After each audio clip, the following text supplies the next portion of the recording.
සද්ධර්ම ශ්‍රාවක කාරුණික ගුණගරුක බෞද්ධ පින්නතුනි බොහෝම ශ්‍රද්ධාවෙන් යුක්තව ධර්ම ශ්‍රවණය කරන්න සූදානම් වෙන මේ සදහැවත් ශ්‍රාවක පිරිස වෙනුවෙන් අද දේශනා කරන්න බලාපොරොත්තු වෙන්නේ මජ්ක්‍ධිම නිකායේ මූල පණ්ණාසකයේ සඳහන් වන විතක්ක සණ්ඨාන කියන සූත්‍ර දේශනාවෙන් කරුණු ටිකක්. පින්නතුනි, අපේ බුදුරජාණන් වහන්සේ මේ උතුම් සූත්‍රය දේශනා කොට වදාළේ විශේෂයෙන් මේ භාවනානුයෝගී භික්ෂූන් වහන්සේලාට. ඒ වගේම භාවනාව ප්‍රගුණ කරන්න බලාපොරොත්තු වෙන හැම කෙනෙකුටම ඉතාමත් ප්‍රයෝජනවත් සූත්‍ර දේශනාවක්. භාවනා අරමුණ දියුණු කරන වෙලාවේ සිතට නැගෙන අකුසල චෛතසික ධර්මයන් ප්‍රහාණය කරගන්නේ කොහොමද? ඒ සඳහා අනුගමනය කළ යුතු ක්‍රමවේද මොනවද කියන කාරණාව විශේෂයෙන් මේ සූත්‍රයේ පුරාවට පැහැදිලි කරනවා. ඒ නිසා බොහෝ දෙනාට එදිනෙදා භාවනා කටයුතු සම්බන්ධයෙන් තියෙන බොහොමයක් ගැටලුවලට විසඳුම් මේ සූත්‍රය තුළින් හමු වෙයි කියලා බලාපොරොත්තුවෙන් තමයි මේ දේශනාව සිදු කරන්න කල්පනා කළේ. පින්නතුනි, අපේ බුදුරජාණන් වහන්සේ සූත්‍ර දේශනාව ආරම්භ කළා මේ විදිහට: අධිචිත්ත මනුයුක්තේන භික්කවේ භික්ඛුනා පංච නිමිත්තානි කාලේන කාලං මනසිකා තබ්බානි කතමානි පංච. දේශනා කළා විශේෂයෙන් මේ සූත්‍ර දේශනාවෙන් භාවනාව වඩන භික්ෂුවට කාලෙන් කාලෙට පහළ වෙන අකුසල චෛතසික ධර්මයන් යටපත් කර ගැනීම සඳහා, දුරස් කර ගැනීම සඳහා මෙන්න මේ නිමිති පහ මෙනෙහි කළ යුතුයි කියලා. විතක්ක සණ්ඨාන කියලා කියවේ ඒකයි. එහෙමනම් අකුසල චෛතසිකයන් යටපත් කරන්න නිමිති පහක් මේ සූත්‍ර දේශනාව තුළ පැහැදිලි කරලා තියෙනවා. අපි ක්‍රමානුකූලව සූත්‍රයත් අට කතාවත් එකතු කරගෙන මේ සූත්‍ර දේශනාව සාකච්ඡා කරමු. නිමිති පහ විශේෂයෙන් විස්තර කරමු. යම් භික්ෂුවකට යම් නිමිත්තක් මෙනෙහි කරද්දී රාගය, ද්වේෂය, මෝහය කියන මේ පෞකාර අකුසල ධර්ම මෙනෙහි වෙනවා නම් ඒ භික්ෂුව විසින් මෙනෙහි කරන නිමිත්තෙන් බැහැරව කුසලය සහිත වෙන නිමිත්තක් මෙනෙහි කළ යුතුයි කියලා පැහැදිලි කරනවා. තේන භික්කවේ භික්ඛුනා තම්හා නිමිත්තා අඤ්ඤං නිමිත්තං මනසිකා තබ්බං කුසලූප සංසතං. පින්නතුනි, අපේ අට කතාවේ වෙනම මේ ගැන විස්තර කරලා තියෙනවා. එම විතර්කය ඡන්දය සහිතද? පින්නතුනි, විතර ඡන්දය සහිතද කියලා කිව්වේ රාගය සහිතද කියන කාරණාව. ඡන්දය කියලා කිව්වෙත් රාගය කියලා කිව්වෙත් එකම කාරණාවක් සඳහා. ද්වේෂය සහිතද මෝහය සහිතද? ඒට පිළියම් වශයෙන් මේ විදිහට මෙනෙහි කරන්න කියලා කියනවා. කොයි විදිහට මෙනෙහි කරන්නද? අපි ඒ කාරණාව ඉදිරියට සාකච්ඡා කරමු. ඒ විතක්ක සන්තාන නිමිති 5 ගැනයි සඳහන් කරන්නේ. එහෙම මෙනෙහි කරාම එම නිමිති ප්‍රහාණය වෙනවා කියලා සඳහන් කරනවා. අකුසල චෛතසිකයන් ප්‍රහාණය වෙනවා කියලා සඳහන් කරනවා. ඒ අකුසල චෛතසිකයන් ප්‍රහාණය වුණාම තේසං පහනාය අජ්ජත්තමේව චිත්තං සන්තිට්ඨති. පින්නතුනි, ඒ නිමිති ප්‍රහාණය වුණාම අභ්‍යන්තරයේ සිත හිට ගන්නවා. පින්නතුනි, තිට්ඨති කියලා කියන්නේ හිට ගන්නවා. නමුත් මෙතන සඳහන් කළේ අජ්ජත්තමේව චිත්තං සන්තිට්ඨති කියලා. සන්තිට්ඨති කියලා කියන්නේ මනාව හිට ගන්නවා කියන එකයි. සං නිසීදති මනාකොට ඉඳ ගන්නවා. ඒකෝධියෝති මනාකොට සිත එකඟ වෙනවා. එහෙම නැත්තං සමාධියකට පත්වෙනවා. ඒක විස්තර කරනවා පින්නතුනි උදාහරණයකින්. රළු ලීයකට ඇණයක් ගහලා තියෙනවා. පින්නතුනි, ඒ රළු ලීයට ගහලා තියෙන ලොකු ඇණය ගලවන්න අවශ්‍යයි. ඒ නිසා කුඩා ඇණයක් අරගෙන ලොකු ඇණේ වටේටම තට්ටු කර කර ලොකු ඇණේ ටික ටික ඔසවනවා, බුරුල් කරනවා. යම් අවස්ථාවක හොඳටම උඩට ඇවිල්ලා දැන් බුරුල් වෙලා තියෙනවා කියලා දැනුණාම අතින් ඇදලා අහකට දානවා. ආන්ගේ උදාහරණයේ හැටියට තමයි මේ ධර්මකාරණාව හිතන්න කියලා දේශනා කරලා තියෙන්නේ. පින්නතුනි, මේ ගැන අට කතාවේ කියලා තියෙන ආකාරය කොහොමද කියලා බැලුවොත් මෙතන අධිචිත්ත මනුයුත්තේන කියලා කියන්නේ සඳහන් කරනවා උපන්න සිත තමයි මෙතන චිත්ත කියලා කියන්නේ. එතන උපන්න සිත කියලා කියහම දස කුසල කර්මපතයන්හි උපන්න සිත. දස අකුසලයෙන් වැළකීලා දස කුසල ධර්මයන්හිම හැසිරෙනවා. ඒ දස කුසල ධර්මයන් මත හැසිරෙන සිත මෙතන චිත්ත කියලා හඳුන්වනවා.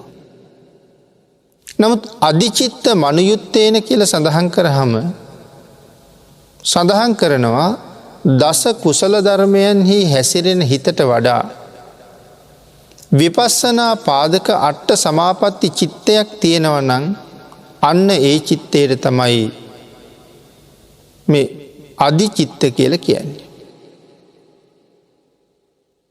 විපස්සනා පාදක අට සමාපatti සහිත චිත්තයක් තියෙනවා නම් ඒකට කියනවා අධිචිත්ත කියලා.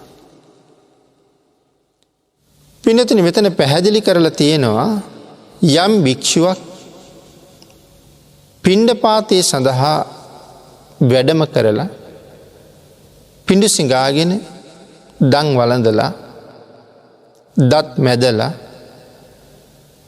මුඛය පිරිසිදු කරගෙන නිසීදනයත් අරගෙන එක්තරා රුක්ෂ මූලයකට වන ලැහැබකට හෝ පර්වත පාදයකට එහෙම නැත්නම් ගල් ගුහාවකට ශ්‍රමණ ධර්මය කරන්නෙමි කියලා නික්මෙනවා. ආන්ගේ නික්මෙන වෙලාවෙත් එතන ඉඳලා සුදුසු තැනකට ගමන් කරලා ඒ සුදුසු තැන පිරිසිදු කරගන්න වෙලාවෙත් අධිචිත්ත මනුයුක්ත කියලාම කියන්න පුළුවන් කියලා සඳහන් කරනවා. මොකද පින්නතුනි, භාවනා කරන අදහසින් තමයි යන්නේ. ඒ නිසා අධිචිත්තයි කියලා කියනවා. තමන් වාඩි වෙන තැන පිරිසිදු කරලා නැවත අතපයත් පිරිසිදු කරගෙන පළඟක් බැඳගෙන වැඩ ඉන්න වෙලාවෙත් ඉන්නේ අධිචිත්තයෙන් මයි කියලා කියන්න පුළුවන් කියලා අට කතාවේ සඳහන් කරනවා. ඊළඟට තමන්ගේ කර්මස්ථානයේ මෙනෙහි කරද්දී වැඩ ඉන්නෙත් අධිචිත්තයෙන් මයි කියලා සඳහන් කරනවා. කර්මස්ථානයේ මෙනෙහි කරද්දිත් වැඩ ඉන්නේ අධිචිත්තයෙන් මයි. ඊළඟට සඳහන් කරනවා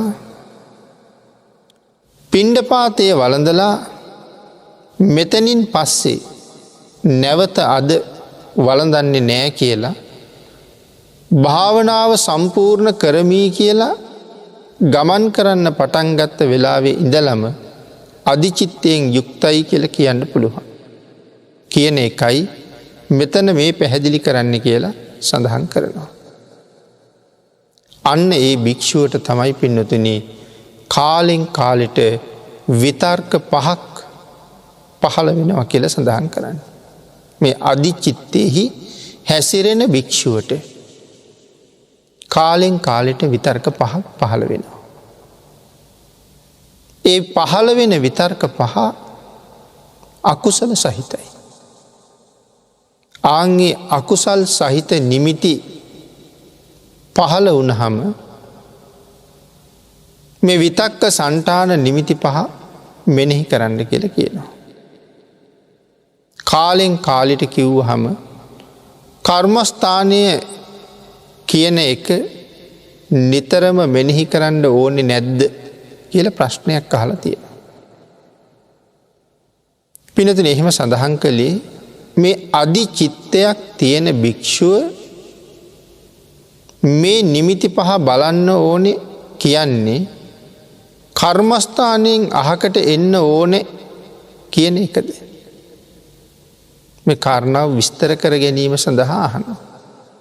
අධිචිත්තයක් තියෙන භික්ෂුව මේ නිමිති පහ බලන්න ඕනේ කාලෙන් කාලෙට මේ නිමිති පහ බලන්න ඕනේ කියලා කියන්නේ කර්මස්ථානයෙන් අහකට එන්න ඕනේද? ඒ නිමිති පහ බලන්න කියලා අහනවා. ඒ කරුණ ඊට පස්සේ විස්තර කරලා තියෙනවා පාලියෙහි කර්මස්ථාන 38කට බෙදලා තියෙනවා. සමත කර්මස්ථාන 38ක් තියෙනවා. නමුත් අපි පින්නතුන්ට අහලා පුරුදු ඇති විසුද්ධි මාර්ගයේ එහෙම සම 40 කර්මස්ථාන ගැන කර්මස්ථාන 40ක් පිළිබඳව පැහැදිලි කරනවා සමත කර්මස්ථාන. මෙතන සඳහන් කරනවා එහෙම සඳහන් කළත් වරදක් නැහැ කියලා. නමුත් මේ සූත්‍රයේ මෙතන සඳහන් කරලා තියෙන්නේ කරුණු 38ක් කියන කාරණාව. ඒ නිසායි එහෙම සඳහන් කරන්නට යෙදුනේ. එයින් තමන්ට කැමති කර්මස්ථානයක් අරගෙන ගිහිල්ලා ඒ කර්මස්ථානයේ මෙනෙහි කරනකොට කෙලෙස් උපක්ඛිලේශ ඇති වෙන්නේ නැත්තම් මේ නිමිති පහ අවශ්‍ය නැහැ කියලා සඳහන් කරනවා. පින්නතුනි තමන් භාවනාවට යොදාගත් කර්මස්ථානයේ අරගෙන භාවනාවට වාඩි වෙලා භාවනාවේ යෙදෙන වෙලාවේ මෙන්න මේ අකුසල චෛතසිකයන් හිතට එන්නේ නැත්තම් මේ විතක්ක සන්තාන සූත්‍රයේ සඳහන් කරන නිමිති පහ මෙනෙහි කරන්න අවශ්‍යතාවයක් නැහැ. මේ නිමිති පහ භාග්‍යතුන් වහන්සේ දේශනා කරලා තියෙන්නේ යම් අකුසල විතර්කයක් හිතට එළඹුණොත් ඒ අකුසල විතර්කයෙන් ගැලවීම සඳහා ඉවත් වීම සඳහා ක්‍රමානුකූලව මේ නිමිති පහ මෙනෙහි කරන්න කියලා. පළවෙනි ක්‍රමයේ මෙනෙහි කිරීමෙන් අකුසලයෙන් මිදෙන්න බැරි නම් දෙවෙනි ක්‍රමයේ මෙනෙහි කරනවා. දෙවෙනි ක්‍රමයෙන්ුත් අකුසලයෙන් මිදෙන්න බැරි නම් තුන්වෙනි ක්‍රමයේ මෙනෙහි කරනවා. තුන්වෙනි ක්‍රමයෙන්ුත් මිදෙන්න බැරි නම් හතරවෙනි ක්‍රමයට යනවා. හතරවෙනි ක්‍රමයටත් බැරි වුණොත් අවසාන ක්‍රමයෙන් ඒ අකුසල නිමිත්ත ප්‍රහාණය කරලා දාන්න කියලා සඳහන් කරනවා.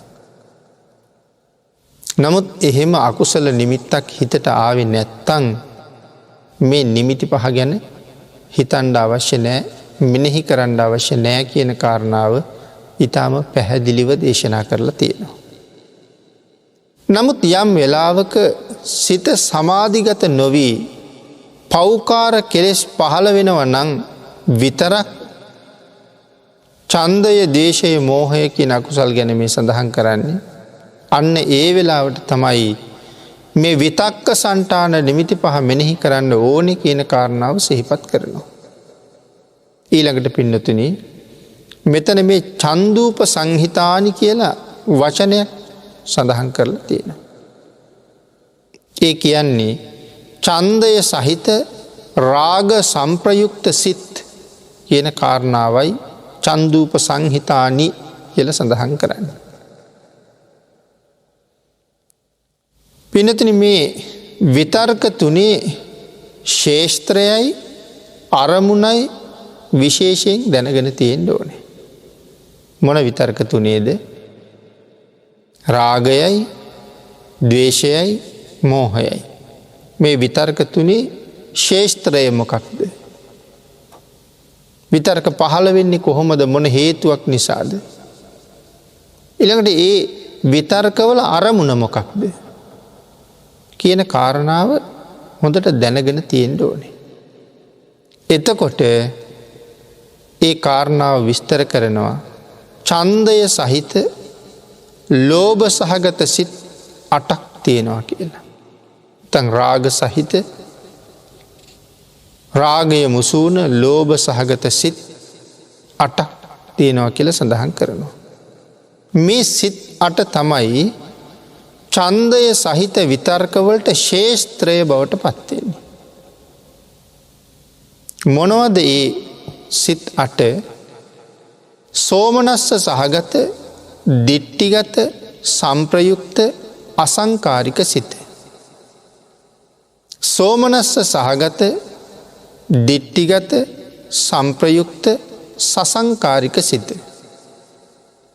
තුන්වෙනි සිත සෝමනස්ස සහගත, දිට්ඨිගත, විප්පයුක්ත, අසංකාරික සිත. සෝමනස්ස සහගත, දිට්ඨිගත, විප්පයුක්ත, සසංකාරික සිත. පස්වෙනි සිත උපේක්ඛා සහගත, දිට්ඨිගත, සංප්‍රයුක්ත, අසංකාරික සිත. උපේක්ඛා සහගත, දිට්ඨිගත, සංපයුක්ත, සසංකාරික සිත.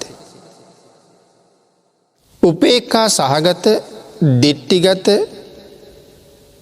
විප්පයුක්ත, අසංකාරික සිත. උපේක්ඛා සහගත, දිට්ඨිගත, විප්පයුක්ත, සසංකාරික සිත. මේ ආදි වශයෙන් සිත් 8ක් ඡන්දය සම්බන්ධයෙන් අභිධර්මයේ පැහැදිලි කරලා තියෙනවා.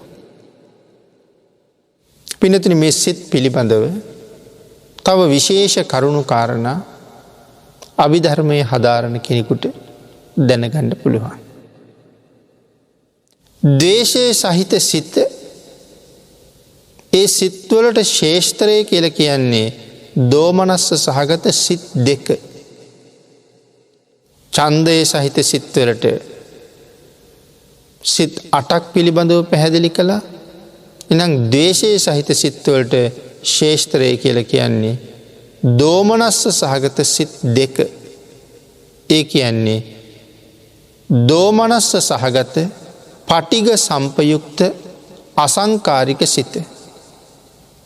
දෝමනස්ස සහගත, පටිඝ සංපයුක්ත, සසංකාරික සිත.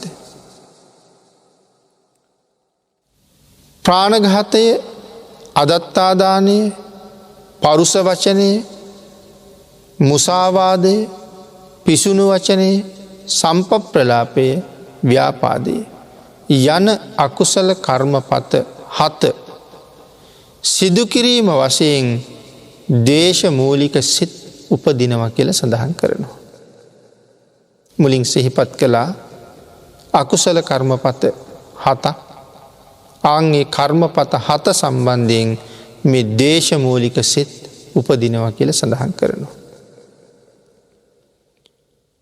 ඊළඟට පින්නතුනි මව්පියන් දූදරු හිතවත් ආදීන්ගේ මළගයක් වගේ වුණහම වෙනත් අලාභයක් වුණ අවස්ථාවකවත් පැහැදිලි කරන්නේ මළගෙදරක් වුණහම එහෙම නැත්නම් අපට තවත් පාඩුවක් වෙච්ච අවස්ථාවක ඒ වගේම Taman අතින් ලොකු වැරද්දක් සිදු වුණු වෙලාවක දුක් වීම වශයෙන් උපදින්නේ දේශමූලික සිතයි කියලා සඳහන් කරනවා. පින්නතුනි යම් තැනක අපේ හිතේ දුක හට ගන්නවා නම් ඒකයි මේ සඳහන් කරන්නේ. දුක හට ගන්නවා නම් එතන තියෙනවා ද්වේෂයක්. ඒ කියන්නේ දුක කියන කාරණාවත් එක්ක ද්වේෂය මුසු වෙලයි තියෙන්නේ. ඒක ඉතා සියුම් විදිහට තියෙන්නේ. මෙතන ද්වේෂයක් තියෙනවා කියලා අපිට ඒ තරම් කල්පනාවක් නැහැ. හිත දියුණු නැති නිසා. අපිට දැනෙන්නේ දුක නිසා අඬනවා කියලා. දුක නිසා වැළපෙනවා කියලා. දුක නිසාම කල්පනා කරනවා කියලා. ඒ යට ද්වේෂයක් තියෙන නිසායි මෙතන සඳහන් කරලා තියෙන්නේ දුක් වීම වශයෙන් උපදින්නේ ද්වේෂ මූලික සිතමයි කියලා. ඊළඟට පින්නතේ Tamanට වඩා හොඳට ආහාර අනුභව කරන, අඳින පළඳින, රථ වාහන භාවිතා කරන, පාවිච්චි කරන, හොඳ ගෙවල් දොරවල් වල වාසය කරන, ගරු බුහුමන් ලබන අය දැක්කහම ඊර්ෂියා සහගත ද්වේෂ මූලික සිත ඇති වෙනවා. ඊර්ෂියාවක් ඇති වෙනවා. අන්‍යයන්ගේ සැපය, අන්‍යයන්ගේ සතුට ගැන දැකලා සතුටු වෙන අය ලෝකේ හුඟ අඩුයි. ඊර්ෂියාව මුල් කරගත්ත ද්වේෂ සිතක් තමයි ඇති වෙන්නේ. නිතරම අනුන්ගේ අගුණ කියමින්, අගුණ සිතමින් ඉන්න අයට එක දිනකට බොහෝ වාර ගානක් ද්වේෂ සිත් උපදිනවා. සමහර අය අනුන්ගේ ගුණයක් දකින්න කැමැත්තක්ම නැහැ. කොයි තරම් හොඳට ජීවත් වෙන පුද්ගලයෙක්ගේ නමුත් ඊතා සුළු අඩුපාඩුව තමයි කතා කරන්න ලෑස්ති වෙන්නේ. ගුණ 1000ක් විතර තියෙනවා. වැරදි එක දෙකක් තියෙනවා. අර දහසක් පමණ වූ ගුණය ගැන කතා නොකර එකක් දෙකක් සුළු ප්‍රමාණයක් වෙච්ච දුර්වලතාවයේ අගුණය ගැන සාකච්ඡා කරන්න තමයි බොහෝ වෙලාවට කැමති. අන්න ඒ පුද්ගලයා නිතර නිතර ද්වේෂය උපදවමින්ම තමයි ඉන්නේ. ඒ නිසා සඳහන් කරනවා දිනකට බොහෝ දේශසිත උපද්දවනවා කියලා. මේ ආදී වශයෙන් ද්වේෂය උපදින තවත් අවස්ථා බොහෝ ප්‍රමාණයක් සඳහන් කරලා තියෙනවා. ඊළඟට පින්නතේ සඳහන් කරනවා මෝහය සහිත සිතට ශේෂ්ත්‍රය වෙන්නේ අකුසල සිත් 12 කියලා සඳහන් කරනවා. මෝහය උපදින අකුසල් සිත් 12ක් පිළිබඳව අභිධර්මයේ සඳහන් කරනවා. ඒ අකුසල් සිත් 12 ගැනයි මෙතන සිහිපත් කරන්නේ. උපේක්ෂා සහගත විතිකිච්ඡා සංප්‍රයුක්ත සිත, උපේක්ඛා සහගත ඖදත්‍ය සංප්‍රයුක්ත සිත, මේ මූලික සිත් දෙක පමණක් නොවේයි කියලා සඳහන් කරනවා. තවත් සිත් මේ සඳහා උපදින බවයි සිහිපත් කරන්න. ඊළඟට පින්නතුනි මෝහය සහිත සිතට හේතු වෙන මේ අකුසල සිත් 12 මෝහයේ ශේෂ්ත්‍රය කියන කාරණාව පැහැදිලි කරනවා. එහෙනම් ලෝභ සහගත සිත්වලට සිත් 8ක් පැහැදිලි කළා. දේශ සහගත සිත්වලට දේශසිත් දෙකක් පැහැදිලි කළා. මෝහ සහගත සිත්වලට අකුසල සිත් 12ක් තියෙන බව සිහිපත් කළා. ආරම්මණය කියලා වචනයක් මෙතන සඳහන් කරනවා. ඒ වචනේ තේරුම විටක සත්වයා තවත් විටක සංස්කාර අරමුණු වෙන්න පුළුවන්. ආරම්මණය සත්වයකුගේ තොර දේවල් තමයි පින්නතුනි මෙතන සංස්කාර කියලා කියන්නේ. අපි ඒ කාරණාව සාකච්ඡා කරමු. ඉෂ්ට අනිෂ්ට උපේක්ෂා සහගත අරමුණු. සත්වයන් කෙරෙහි සංස්කාර කෙරෙහි උපදින අදහස් පිළිබඳවයි මේ සඳහන් කරන්නේ. පින්නතුනි එහෙම සිහිපත් කළේ අපි කාරණාව තවත් පැහැදිලි කළොත් මේ අට කතාවේ සඳහන් කරන කාරණාව සමහර වෙලාවට කෙනෙකුගේ හිතේ ද්වේෂයක් ඇති වෙන්න පුළුවන් සත්වයෙක් කෙරෙහි. එයාට රාගයක් ඇති වෙන්නත් පුළුවන් සත්වයෙක් කෙරෙහි. මෝහයක් උපදින්නත් පුළුවන් සත්වයෙක් කෙරෙහි. එහෙම නැත්තම් සංස්කාරයක් කෙරෙහි. ඒක ඉෂ්ට අනිෂ්ට උපේක්ෂා සහගත අරමුණු සත්වයන් කෙරෙහි සංස්කාර කෙරෙහි උපදිනවා කියලා කියනවා.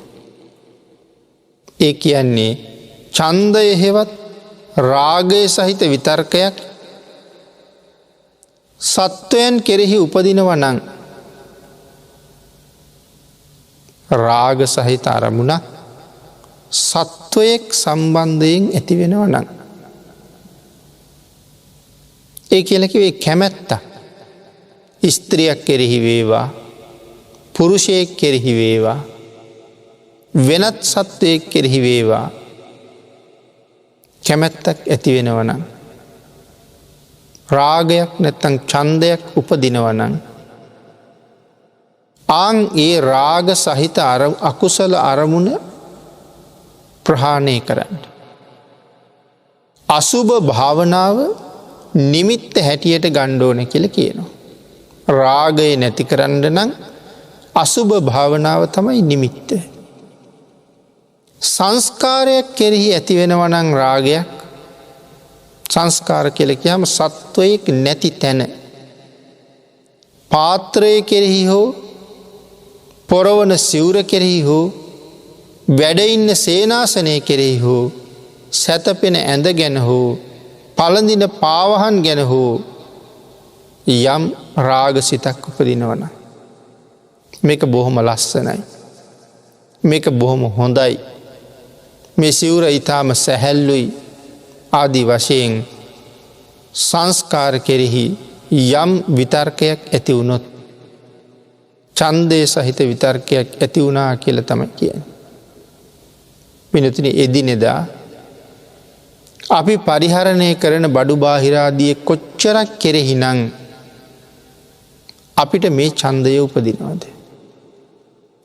ගිහි පැවිදි ભેදයකින් තොරව මේ කැමැත්ත ඒ පරිහරණය කරන දේවල් සම්බන්ධයෙන් වගේම පරිහරණය කරන්න බලාපොරොත්තු වෙන දේවල් සම්බන්ධයෙන්ුත් මේ කැමැත්ත ඇති වෙනවා. වස්ත්‍ර පිළිබඳව වේවා වෙනත් බඩු මුට්ටු වේවා එහි තියෙන මටසිලිටු බව එහි තියෙන ගුණය එහි තියෙන සැහැල්ලු බව එහි තියෙන පහසුව මේ ආදි වශයෙන් කල්පනා කර කතා කර අපි ඒක කෙරෙහි ඇලෙනවා බැඳෙනවා. අන්න ඒකටයි මේ සඳහන් කළේ සංස්කාරයක් කෙරෙහි ඇති වුණොත් ඡන්දේ සහිත විතර්කයක් ඇති වුණා කියලා කියනවා. එතකොට සඳහන් කරනවා අනිත්‍ය මෙනෙහි කරන්න කියලා. යම් වස්තුවක් සම්බන්ධයෙන් ආලයක් ඇති වුණහම මේ සංස්කාරයක් කෙරෙහි ආලයක් ඇති වුණහම නිරන්තරයෙන් එහි අනිත්‍ය බව මෙනෙහි කරන්න කියලා කියනවා. එතකොට ඒ බැඳීම ආලය ඒ සම්බන්ධයෙන් දුරු කරගන්න පහසු නිසා. ඊළඟට පින්නතුනි පැහැදිලි කරනවා ද්වේෂය සම්බන්ධයෙන් කියනකොට සත්වයෙක් කෙරෙහි ද්වේෂය ඇති වුණොත් තමන්ගේ මූලික කර්මස්ථානය අතහැරලා මෛත්‍රී කර්මස්ථානය කරන්න කියලා.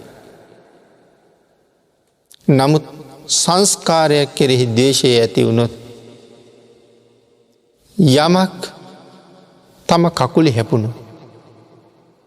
අපි කියමු අපි ඇවිදගෙන යනකොට සමහරට ඇඳේ කකුලේ අපේ ඇඟිල්ලක් හැප්පෙන්න පුළුවන්. එහෙම නැත්තම් උළුවස්සේ, එහෙම නැත්තම් දොරේ, එහෙමත් නැත්තම් තවත් තැනක තියලා තියෙන යම් කිසියම් උපකරණයක අපේ කකුල ගැටෙන්න පුළුවන්. එහෙම නැත්තම් ගලක හැපෙන්න පුළුවන්. මෙන්න මේ ආදී කාරණාවක් වෙච්ච ගමන්ම අපේ හිතට ද්වේෂයක් ඇති වෙනවා.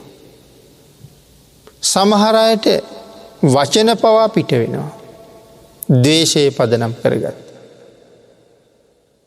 තවත් වෙලාවක ඔය පාදේ හැපීම විතරක්ම නෙමෙයි පින්නතුනි ඕකට හේතු වෙන්නේ. රූපවාහිනිය නරඹන ගමනොත් අපට එහෙම ද්වේෂසිත උපදින්න පුළුවන්. හදිසියේ ඊටාම කැමැති ටෙලි නාට්‍යයක්, එහෙම නැත්නම් ප්‍රවෘත්තියක සවන් දිය යුතුම කොටසක් විකාශනය වෙන වෙලාවේ විදුලිය යන හිටිනවා. ඒ වෙලාවේ අපිට කේන්තියක් එනවා. සමහරට රූපරාමු පිරිසිදු නැතුව යනවා. පැහැදිලි නැතුව යනවා. ද්වේෂසිතක් උපදිනවා. ඒ විතරක් නෙමෙයි පින්නතේ සමහර ලාවට අපි පාවිච්චි කරන දුරකථනය ක්‍රියාත්මක කරන්න බැරුව යනවා. එහෙම නැත්තම් දුරකථන සංවාදයක ඉන්නකොට ඒ හඬ පැහැදිලි නැතුව යනවා. මේ ආදී වශයෙන් අපිට ද්වේෂය උපදිනවා. මේ කරුණු ටික පදනම් කරගෙන අපේ පින්නතුන් තව බොහෝ කාරණා ගැන කල්පනා කරලා බලන්නකෝ අපිට ද්වේෂය උපදින තැන් කොච්චර තියෙනවද කියලා. ද්වේෂය නම් වූ මේ භයානක කුසල කර්මය. සිතේ උපදින මොහොතක් ගාන අපිට මහත් දුක් සහිත ජීවිත උරුම කරවන්න. අනාගතයේ ඊටම දුක් සහිත තත්වයට පත් කරවන්න. මේ ද්වේෂයට ලොකු හැකියාවක් තියෙනවා. ඒ නිසා ද්වේෂය කියලා කියන්නේ බරපතල අකුසල ධර්මයක්. නමුත් නිතර අපේ හිතේ මේ ද්වේෂය උපදිනවා. සඳහන් කළා ද්වේෂය ඇති වුණොත් ධාතු මනසිකාරය ගැන හිතන්න කියලා. මෙතන සත්වයෙක් නැහැ. ධාතුවක් පමණයි තියෙන්නේ. ධාතුවක් කියලා කියන්නේ පැවතිලා නැති වෙලා යන එකක්.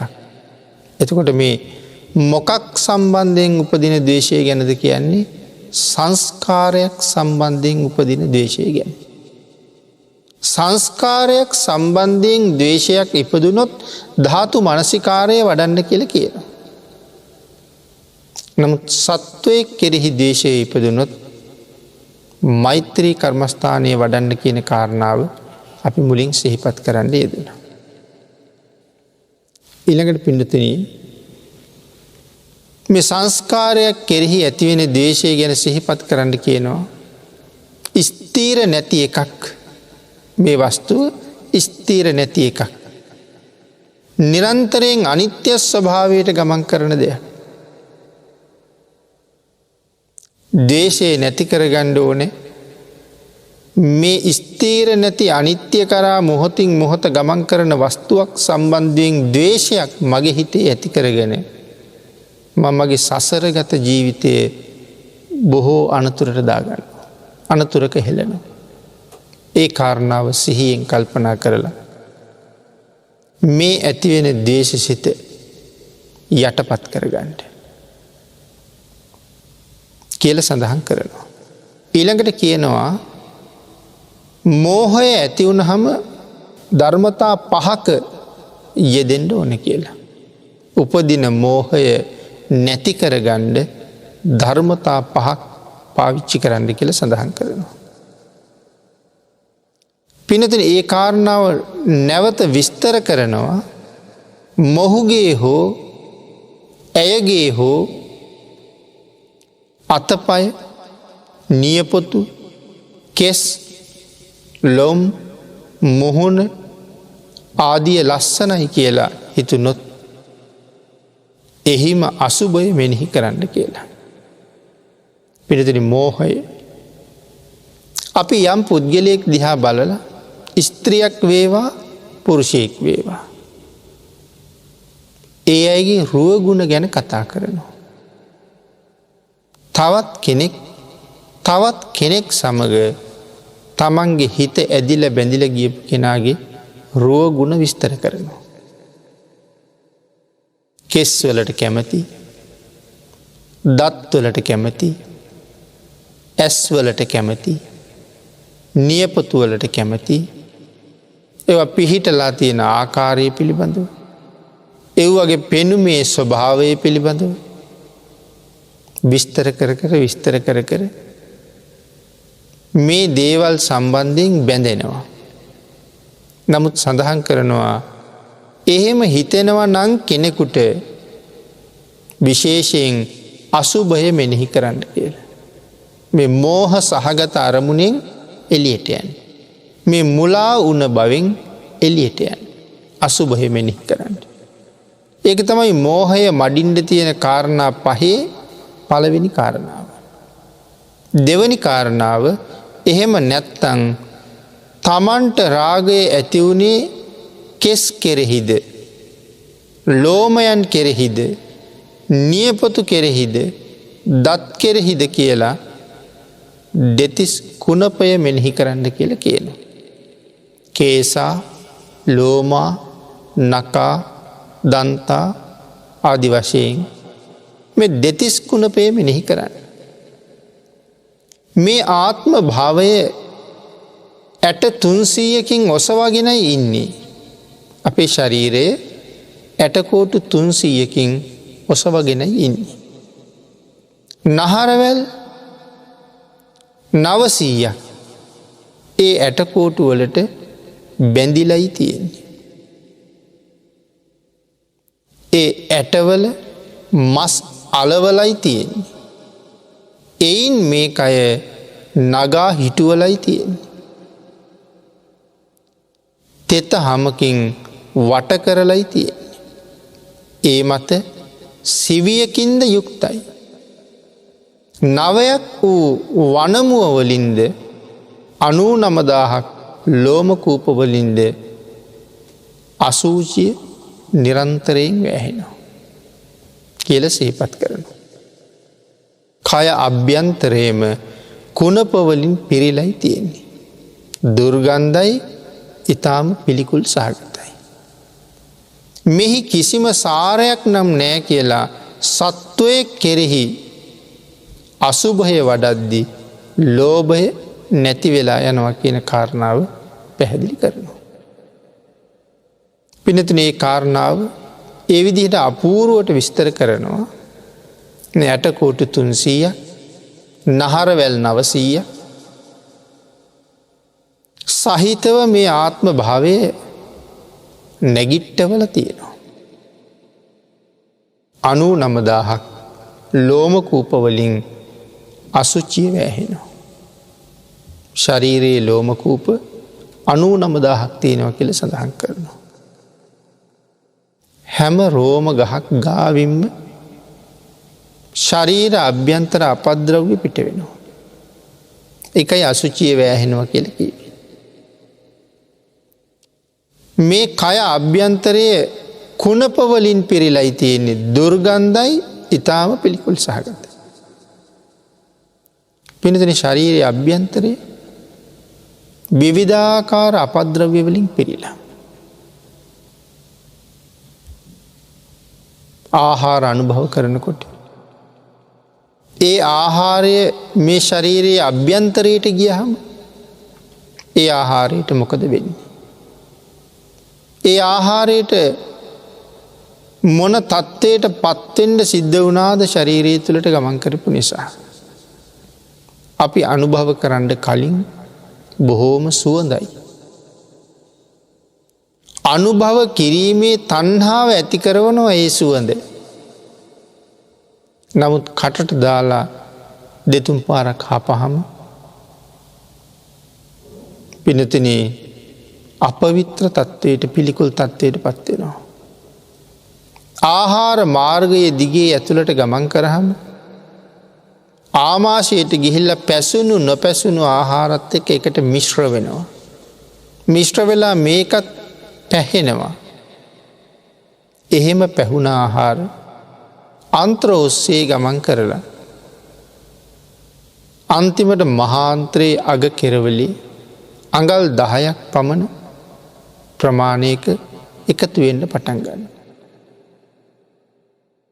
පිරෙනකං එතන එකතු වෙවී තියෙනවා. පිරුණට පස්සේ බහිශ්‍රාවය කිරීමේ අවශ්‍යතාවය ඇති වෙනවා. සමහර වෙලාවට පැය 24ක් විතර මේ මෙතෙන්ට වෙලා ආහාර රැස් වෙලා තියෙනවා. සමහර අයගේ ඊටත් වඩා තියෙනවා. සමහර අයට බහිශ්‍රාවී අපහසුතා නිසා දවස් 2-3 තියෙනවා. පරම දුර්ගන්ධ තත්ත්වයට පත් වෙනවා. අනේ ආහාරයේ යම් මොහොතක අපි බහිශ්‍රාවය කරන තුරුම ඔසවගෙන ඉන්නවා. ඒ ඔසවගෙනම අපි හැම තැනම යනවා. මල කියලා කියනවා අපි ඒකට. මුත්‍ර කියලත් කියනවා. ඒට නෙමෙයි මලක් තියෙනවා ශරීරයේ, තව පැත්තක මුත්‍රත් තියෙනවා. එතකොට වැසිකිලි කැසිකිලි කියලා අපි කියනවා. මල පහ කරන තැනට වැසිකිලිය කියලා කියනවා. මූත්‍රා බැහැර කරන තැනට කැසිකිලිය කියලා කියනවා. එතකොට වැසිකිලියේ වලක එකතු වෙනවා මල පහ. මුත්‍රාත් බැහැර කරන තැන්වල එකතු වෙනවා. නමුත් පුද්ගලයා යම් තැනක ඇවිදිනවා කියලා කියන්නේ මලත් අරගෙන මුත්‍රාත් අරගෙන තමයි යන්නේ. හරියට නිකන් ඇවිදින වැසිකිලියක් වගේ. ශරීර අභ්‍යන්තරයේ තව මේ බඩවැල්, වකුගඩු, මේ අක්මාව, පිත්තාශය, ලේ, සෙම, සැරව මේ නොයෙක් දේවල් වලින් පිරීලා. මේ එකක්වත් බාහිරට ගත්තොත් අත්ලට ගණ්ඩ තරම් ප්‍රියමනාප බවක් නැති දේවල්. ඊටාම අප්‍රසන්නයි දැක්කහම. පිළිකුල් සහගතයි. එහෙම දේවල් වලින් මේ කය පිරිලති. හරියට නිකන් අසූචි පුරවපු කලගෙඩියක් වගේ. මේ හමට ඇතුලෙන් යමක් තියෙනවද? ඒ කිසි දෙයකට පින්නතුනේ අපි කැමති නැහැ. හම කියලා කීවත් මහ ලොකු අඟල් භාගයක්, අඟල් කාලක්, ඒ ප්‍රමාණයක්වත් අපේ හම නැහැ. යන්තම් නූලක් කමාරක් පමණ තියෙන හම. එයින් අභ්‍යන්තරයේ තියෙන කිසිම දෙයකට අපේ කැමැත්තක් නැහැ. නමුත් මේ ඇටකෝටු 300කින් නගා හිටවලා තියෙන ශරීරය නහරවැල් 900කින් ඇටවලට බැඳිලා තියෙන මේ ශරීරය තෙත සහිත අමු හමකින් වහලා තියෙනවා.